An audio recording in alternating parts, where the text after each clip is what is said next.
بسم اللہ الرحمن الرحیم۔ السلام علیکم ورحمۃ اللہ وبرکاتہ۔ آج میں آپ کے لیے شیخ سعدی کی ایک اور آیت لے کر حاضر ہوا ہوں، جو کہ ایک اجمی بادشاہ کے بارے میں ہے جو رعایا کے ساتھ ظلم کرتا اور ان کا مال چھین لیتا تھا۔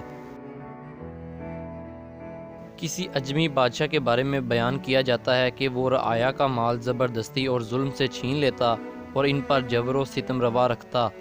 آخر لوگ اس کے مکر و فریب سے تنگ آ کر ادھر ادھر نکل گئے اور اس کے ظلم و ستم سے نالاں ہو کر انہوں نے دوسرے ملکوں کی طرف ہجرت شروع کر دی۔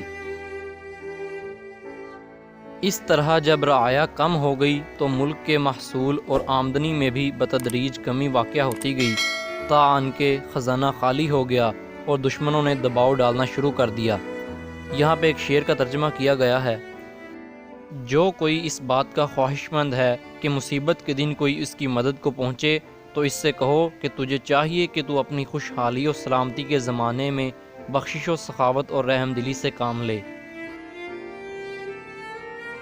اگر تو اپنے ہلکا بگوش غلام کے ساتھ اچھا سلوک نہ کرے گا تو وہ چلا جائے گا۔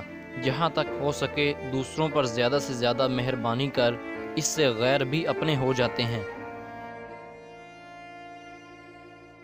ایک مرتبہ اس کی مجلس میں شاہ نامہ سے ضحاک کی سلطنت کے زوال اور فریدون کے برسر اقتدار آنے سے متعلق باب میں سے پڑھ کر سنایا جا رہا تھا۔ وزیر نے اس موقع پر بادشاہ سے پوچھا کہ کیا آپ کچھ بتا سکیں گے کہ فریدون، جس کے پاس نہ کوئی ملک تھا نہ کوئی خزانہ اور لشکر تھا، پھر سلطنت کیسے اس کے قبضے میں آ گئی؟ بادشاہ جواب میں بولا، جیسا کہ تم نے سنا، بہت سے لوگ اس کی حمایت میں اس کے ساتھ مل گئے تھے، جس کی وجہ سے اس کو قوت حاصل ہو گئی اور یوں اس نے سلطنت حاصل کر لی۔ وزیر کہنے لگا، بادشاہ سلامت، جب لوگوں کا کسی کے گرد جمع ہو جانا اس کی بادشاہی کا سبب بنتا ہے تو پھر آپ رعایا کو کس لیے منتشر اور تتر بتر کر رہے ہیں؟ شاید آپ سلطنت کرنے کا ارادہ ہی نہیں رکھتے۔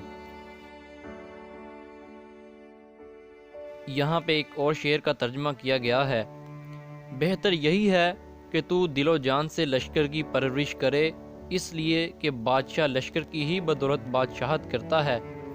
بادشاہ نے پوچھا، رعایا اور لشکر کو کس طرح اکٹھا کیا جا سکتا ہے؟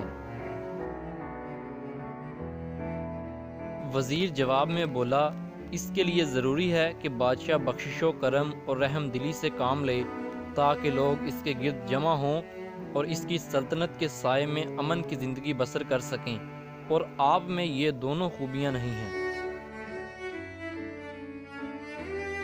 یہاں پر ایک اور شعر کا ترجمہ کیا گیا ہے: وہ بادشاہ جس نے ظلم و ستم کی بنیاد رکھی، یعنی ظلم و ستم اختیار کیا، اس نے در حقیقت اپنے ہی ملک یا اپنی ہی سلطنت کی جڑیں کھوکھلی کر دیں۔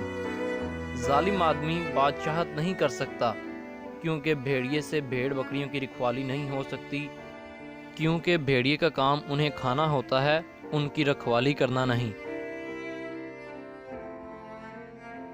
خیر خواہ وزیر کی یہ نصیحت بادشاہ کی طبع مخالف کو راس نہ آئی۔ وزیر کی ان باتوں سے اسے غصہ آ گیا اور اس نے اسے قید خانے میں بھجوا دیا۔ تھوڑا عرصہ بھی نہ گزرا تھا، بادشاہ کے چچا زاد بھائی اس سے الجھنے کے لیے اٹھ کھڑے ہوئے اور انہوں نے اس سے اپنے باپ کی سلطنت کا مطالبہ کیا۔